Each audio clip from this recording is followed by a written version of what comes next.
Bienvenidos, fluidomanos. El día de hoy les traigo el nuevo capítulo del curso de mecánica de fluidos, que es estática de fluidos. Quiero recordarles que ya hemos culminado lo que es la parte introductiva del curso y hemos terminado con la parte de propiedades de los fluidos. Para este nuevo capítulo quiero abrir definiendo lo que es presión y el gradiente de presión.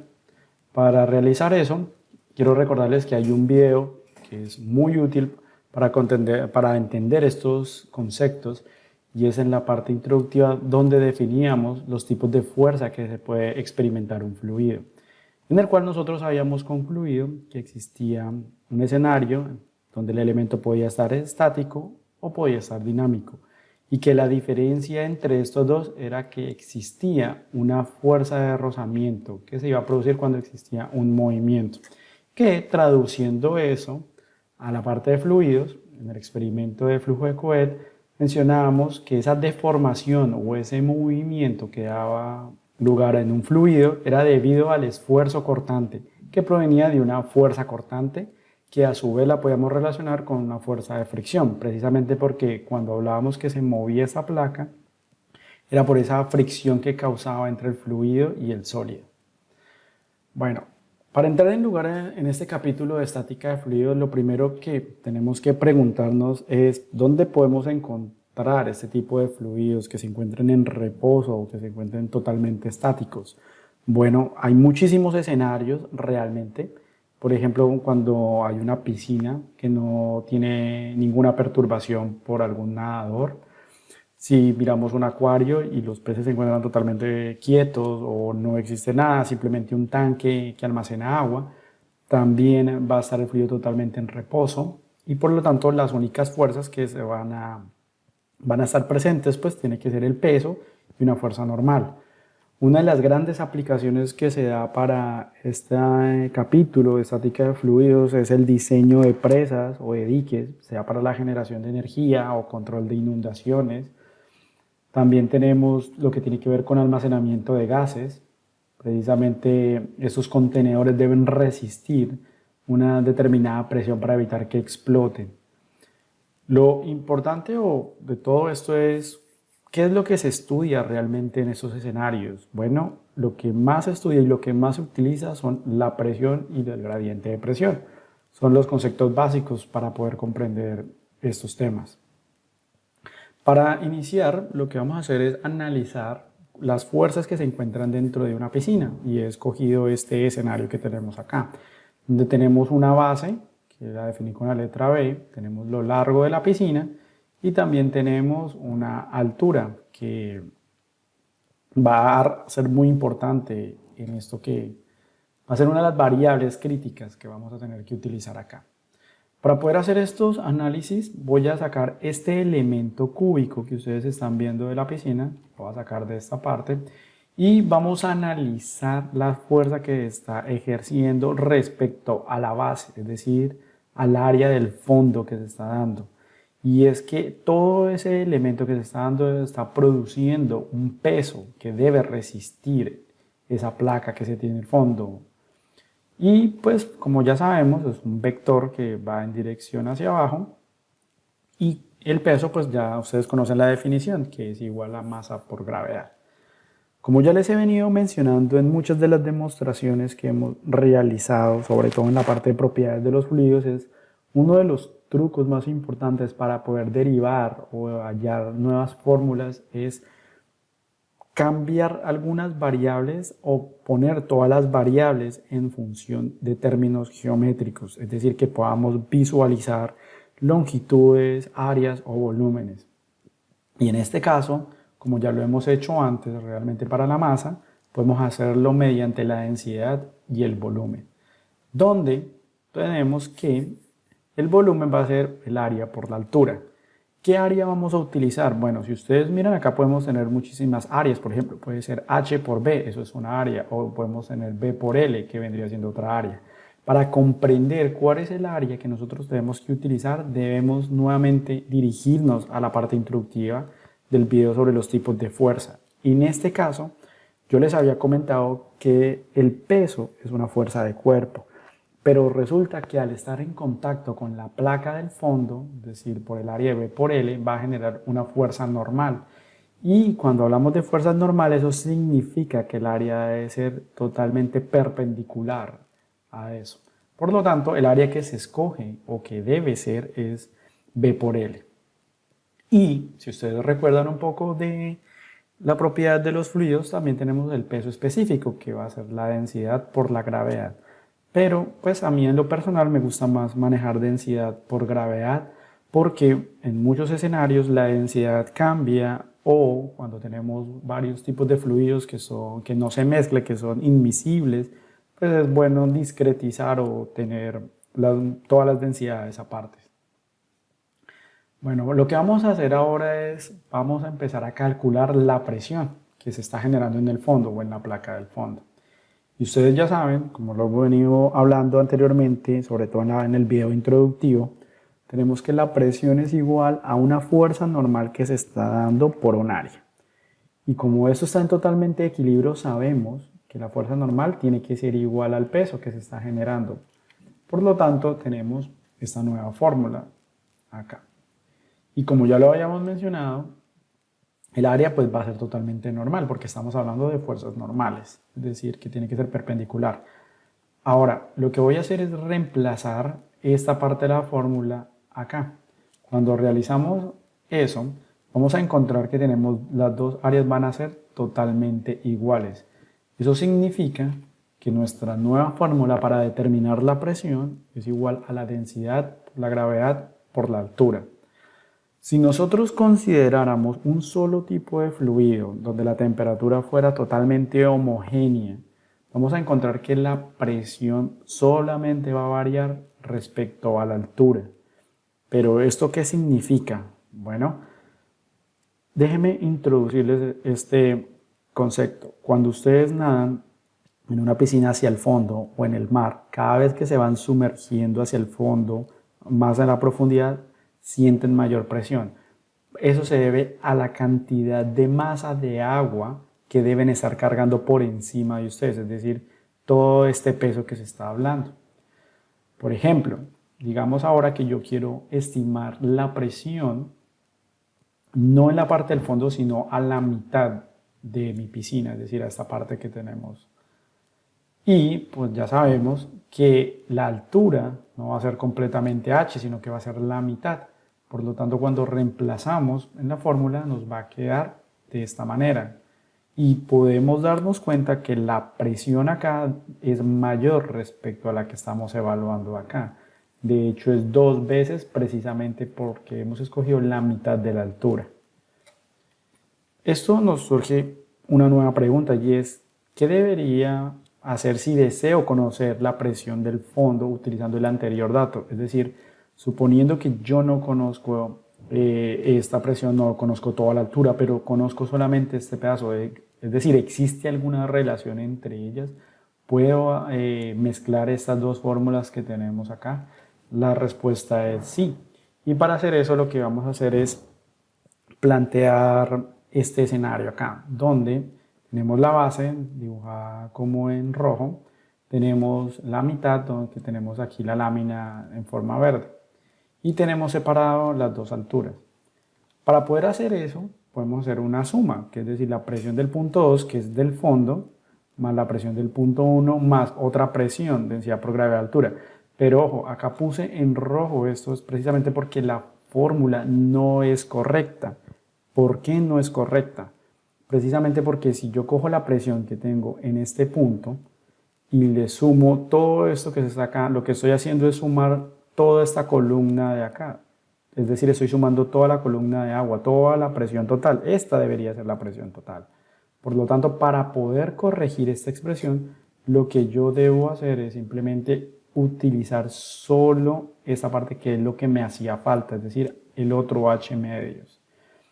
Y esto pues tiene algo de sentido, precisamente porque la presión, como les digo, es cargar la masa de agua o la masa del fluido que esté por encima del punto que nosotros estamos evaluando, que en este caso ya estaba calculada acá, que era esta, es decir, esta altura, el primer H2 medios, y ahora solo queríamos agregar ese otro H2 medios, que fue lo que hicimos acá.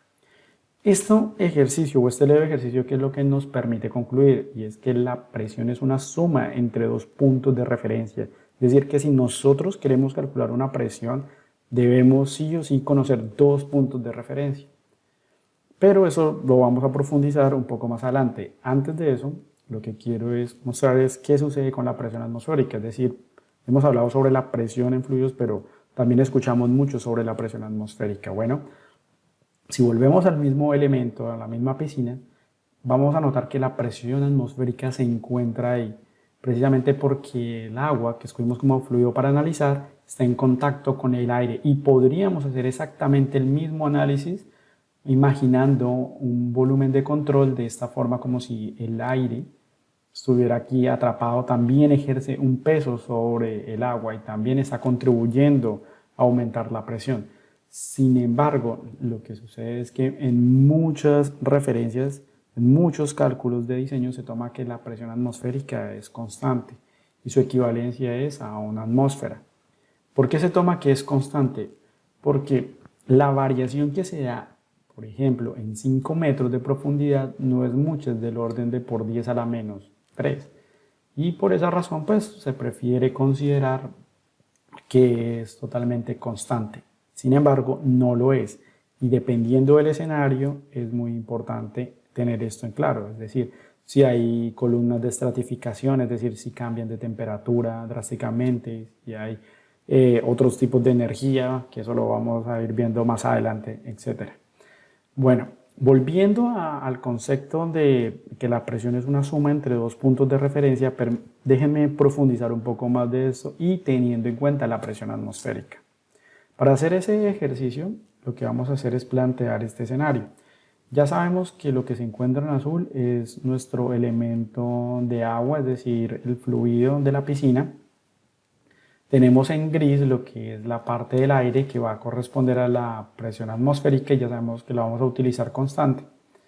Hemos planteado las mismas líneas verdes para determinar la presión en ese punto que es a la mitad de la piscina y hemos utilizado también unas líneas rojas para determinar la presión del fondo. He asignado unas determinadas coordenadas que es una de las cosas más útiles que tenemos que hacer para poder definir y entender bien el concepto de presión, y es que Y y X en este caso los definí que fueran positivos, pero Z lo voy a definir que es de forma negativa y esto va a tener un alto impacto, es decir que mi coordenada de origen va a ser acá, es decir que el punto 0 metros, 0 centímetros, 0 realmente el origen va a ser acá donde estoy señalando. Y pues vamos a definir otros puntos a lo largo de la vertical, y es que es el Z2 que vendría siendo hasta acá y el Z3 que vendría siendo hasta acá. Eso quiere decir que el Z1 viene siendo el origen. Ahora, si nosotros quisiéramos conocer la presión del punto 1, pues ya sabemos que corresponde a la atmósfera. ¿Qué es lo que se encuentra por encima de todo este punto? Va a ser solamente aire y podemos decir que es la atmósfera. Si nosotros queremos conocer la presión del punto 2, podemos decir que es la atmósfera más Z2, es decir, esta columna de agua que se tiene acá, esta profundidad. Si nosotros quisiéramos conocer la del fondo, pues simplemente es hacer una sumatoria y escoger la presión atmosférica más la presión que se está dando en este punto, que es esta columna, más la presión que se está dando debido a esta columna. Es decir, que lo único que está variando va a ser Z3. Y pues esto nos lleva a una conclusión muy importante, y es entender que la presión está variando exclusivamente respecto a los puntos de referencia de la vertical, es decir, la altura o la profundidad, como ya lo habíamos mencionado para este tipo de fórmula. Ahora, si yo quiero considerar, decimos que el fluido que estamos tratando es totalmente incompresible, es decir, que la densidad no va a variar, y que la temperatura es totalmente constante, nosotros podríamos plantear que la presión va a variar exclusivamente respecto a Z, porque la presión en todo esto solamente, como ya lo habíamos dicho, está en función de la altura o de la profundidad. Y si yo planteo de forma diferencial, me va a quedar de esta forma. Este negativo que ustedes están viendo, pues ustedes dirán, no aparece en ninguna parte de estas ecuaciones. Lo que sucede es que este negativo hace referencia a la componente vertical z, y es porque la dirección se encuentra negativa. Pero se van a dar cuenta qué implicaciones tiene eso. Si nosotros cogemos el de z para desarrollar esta fórmula y pasarlo al otro lado, nos va a quedar de esta manera, donde tenemos una diferencia de presión. Esa diferencia de presión se conoce como el gradiente. Y ese gradiente significaría es que yo quiero calcular cuánto es la diferencia entre estos dos puntos respecto a la presión, o entre estos dos puntos, o entre P1 y P3. Eso me da un gradiente y eso es lo que me está mostrando ese término de la ecuación de acá. Y pues ya pasé de z al otro lado para resolver. Eso significa que voy a tener que usar integrales. Cuando uso las integrales, quiero mostrarles en primer lugar que tenemos que ese gradiente de P en algunas referencias lo utilizan de esta forma. Pero pues lo vamos a seguir utilizando de esta forma de acá. Y cuando planteamos las integrales vamos a tener que tenemos un punto de origen, escogí P1 y tenemos otro punto final que vendría siendo P2. Solamente vamos a trabajar para estas dos ecuaciones que se encuentran acá. Y tenemos también el negativo, proviene de la dirección vertical, tenemos también la integral y respecto a las posiciones Z1 y Z2. Como ya sabemos, en este caso para desarrollar la integral nos va a quedar de esta forma. Recordemos que la densidad y la gravedad van a ser constantes y ya dijimos que la densidad era constante debido a que estábamos haciendo estas consideraciones. Nuestra ecuación queda de esta forma y quiero mostrarles aquí algo que la integral lo que nos quiere decir es que es una sumatoria. Es esta misma sumatoria que hemos estado planteando nosotros acá. Es la misma sumatoria que estamos hablando entre dos puntos de referencia. ¿Cómo podemos probar eso? Bueno, si nosotros desarrollamos esa integral solamente para el punto Z1 y Z2, nos va a quedar de esta forma. Cuando tenemos esta integral, lo único que tenemos que hacer es reemplazar y reconocer qué es Z1 y qué es Z2.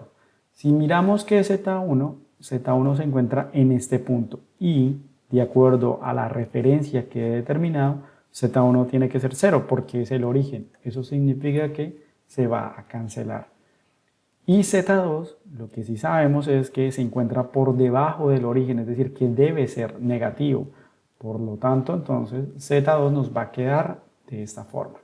Que cuando realizamos nuestra operación básica, nos va a quedar de esta forma de la ecuación. Y si ustedes comparamos, ya sabemos que la presión en 1, pues es la presión atmosférica, y si nosotros comparamos esta ecuación, pues es exactamente igual a esta que se tiene acá. Es decir, que estos conceptos de gradiente que tenemos acá se utilizan realmente para hacer esta sumatoria de fuerzas. Y sabemos también que la presión tiene que tener una sumatoria en la profundidad cuando hacemos estas consideraciones. Bueno, fluidámanos, nos quedan muchas preguntas realmente para poder comprender este capítulo. Una de ellas que quiero arrojarles es ¿qué otros efectos podríamos nosotros visualizar en la presión respecto a los fluidos? Porque por ahora solamente hemos hablado de que existe una reacción de forma normal y eso pues nos lleva a concluir de que si nosotros quisiéramos almacenar agua tendríamos que buscar un sólido o algún elemento que resista cierto peso. O sea que aquí estamos hablando de diseños, pero existen otras aplicaciones muy importantes, incluso para conducción de fluidos. Bueno, fluidómanos, espero que les haya gustado. No olviden suscribirse, compartir. Es la mejor forma que ustedes pueden apoyar este proyecto. Nos vemos en una próxima.